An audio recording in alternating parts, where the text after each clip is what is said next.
What's up, tribe? How you guys doing? Go ahead and hit that subscribe button, and I hope you like this video. This is going to be Power Book 4 Force. This is Tommy's story.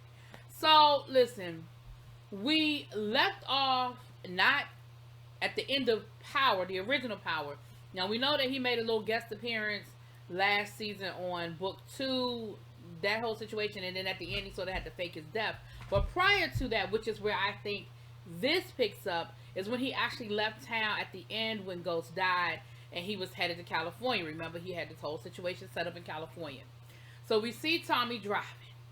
We see him flash back and thinking back. We see him crying, getting upset, and all that good stuff. And he almost crashes his car. Now, there's a part of me that's like, okay, was he crashing his car because, like, was he just driving so erratically out of control? Or was he like, I'm over it, I'm done, and this is it? But neither here nor there.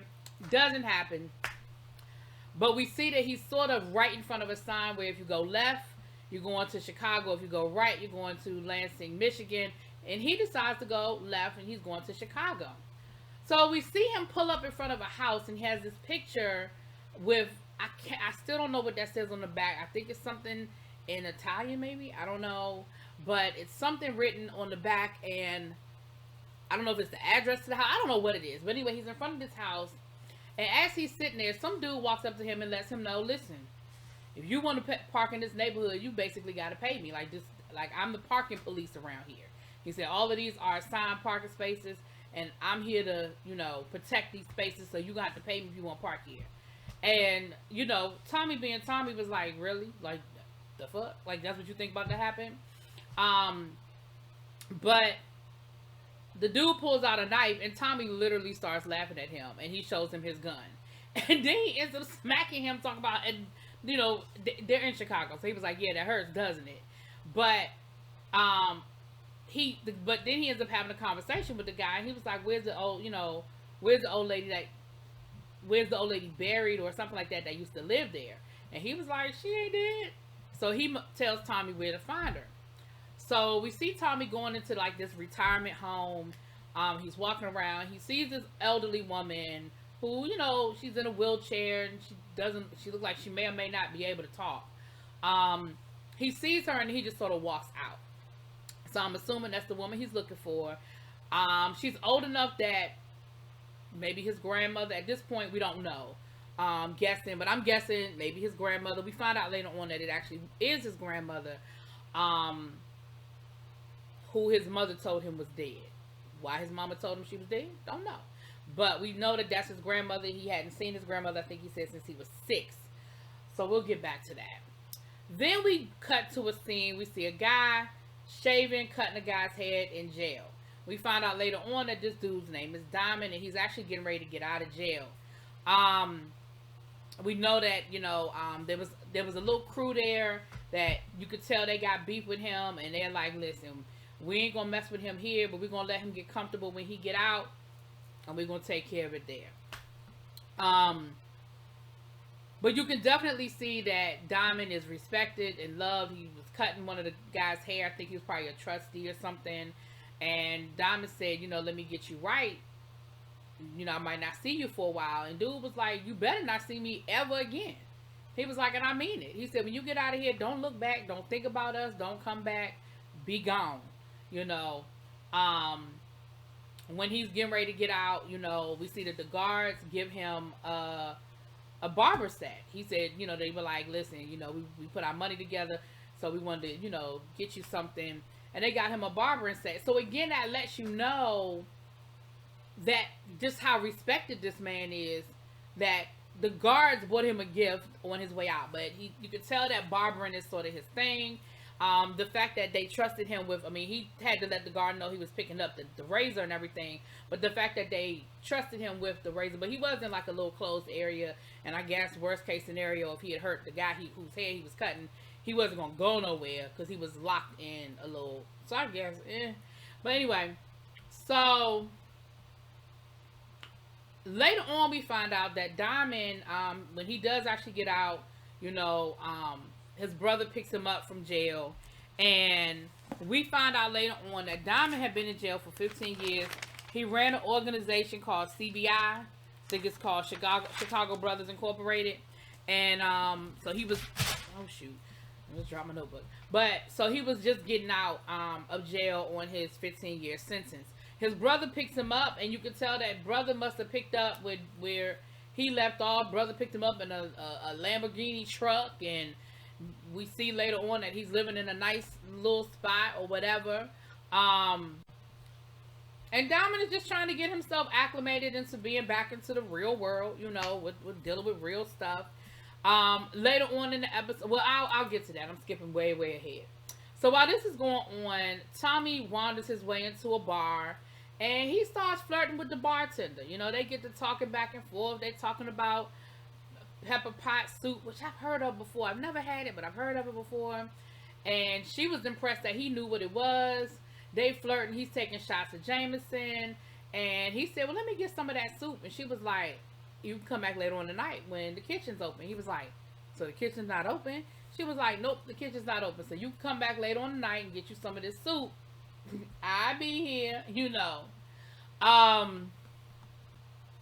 So later on that night, Tommy's out front of the bar waiting, you know, I guess waiting until it's time for him to go in. And he's standing outside, he's smoking a cigarette. And this, you know, Bentley rolls up on him, and basically dude rolls down the window and tells him to get the, you know, move, he need to move his car. Tommy was like, what? He was like, that's, you know, that's a safe parking space, you need to move your car. And Tommy was like, what is it with parking spaces in Chicago? So he tells the dude, you know, he's Tommy, and he basically tells him to go F himself. Like, you know, I'll move my car when I feel like moving my car. So the two dudes get out the car. They getting ready to try to fight Tommy. And, you know, he ready. He with it. He ready. Let's go. But then another gentleman gets out the back of the car, and he tells the guys, he said, listen, y'all go in and take care of the business. I'll take care of this. He said, he walks up to Tommy. He says, you know, sir, not trying to be any type of bother or imposition, but could you please move your car so that we can, you know, take care of our business? And Tommy was like, now that's how you ask somebody to do something. I'll move my car. But of course, I think this name is Vic, and I forget the other dude's name. But they, you know, they ain't feeling it, because they was about to whip, well, they wasn't going to whip Tommy's ass, but they thought they was going to try to whip Tommy's ass. But we see that they're going into this bar to get their little payoff, right? So this must be part of their little pickup and drop off.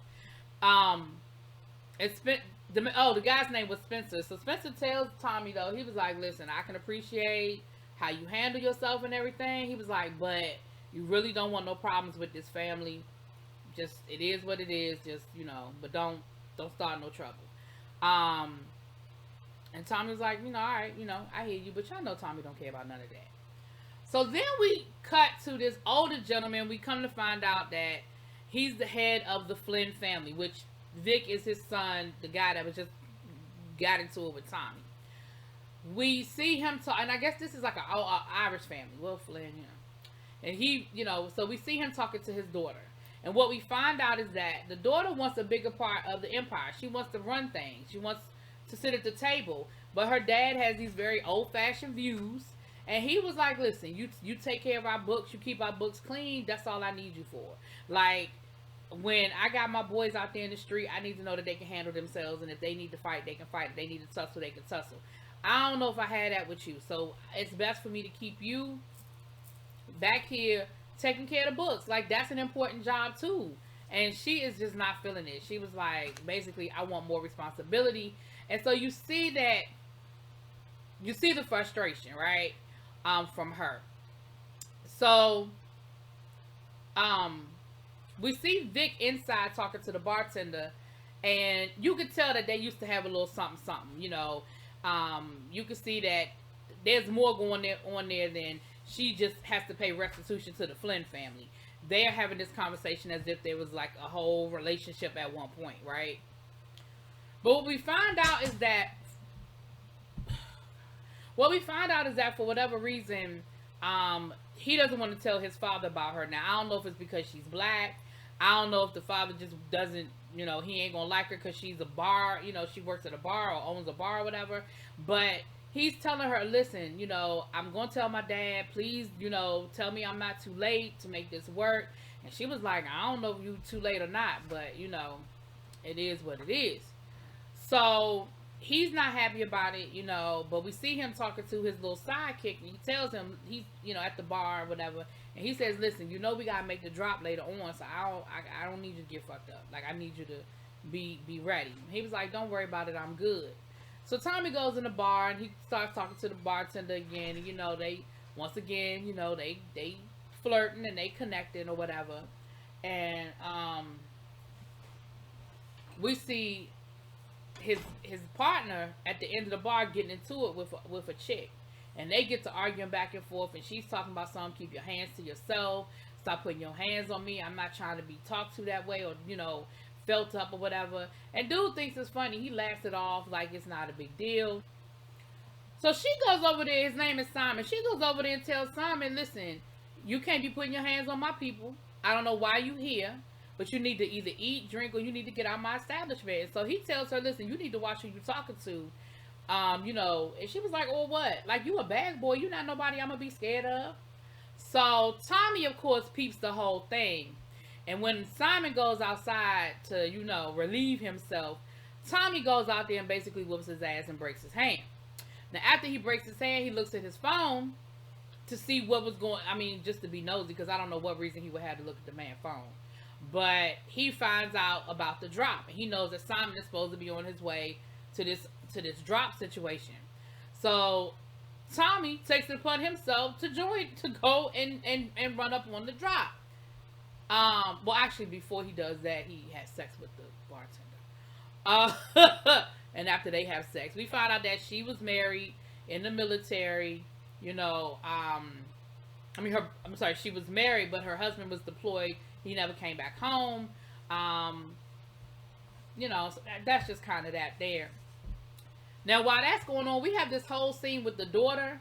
She's at the club, and basically all we see is that she's been introduced to a new drug. Because I don't see any other reason for this scene other than to show us that this is this new drug that's being, you know, that's out there that, you know, got everybody high. I don't know. So Tommy shows up at the drop after he done had sex with the bartender child. He shows up at the drop, and it is a total freak show, right? Tommy runs up on Vic. He steals Vic's gun and makes Vic take him into the drop. So they get in there, and the person that Vic is working with is Diamond's brother. So now we starting to see where some of these connections are coming in. So, come to find out, they're working with some dudes called the Yardies. And the Yardies are clearly drug addicts who have no idea how to buy and sell drugs.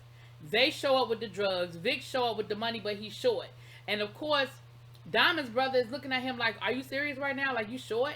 And it turns into a whole comedy of errors. Like, Tommy, he finds out really quickly that these are some inept people that are trying to do this. Because, of course, we know that he has organized major drug deals. And this is like a whole, you know, comedy skit to him.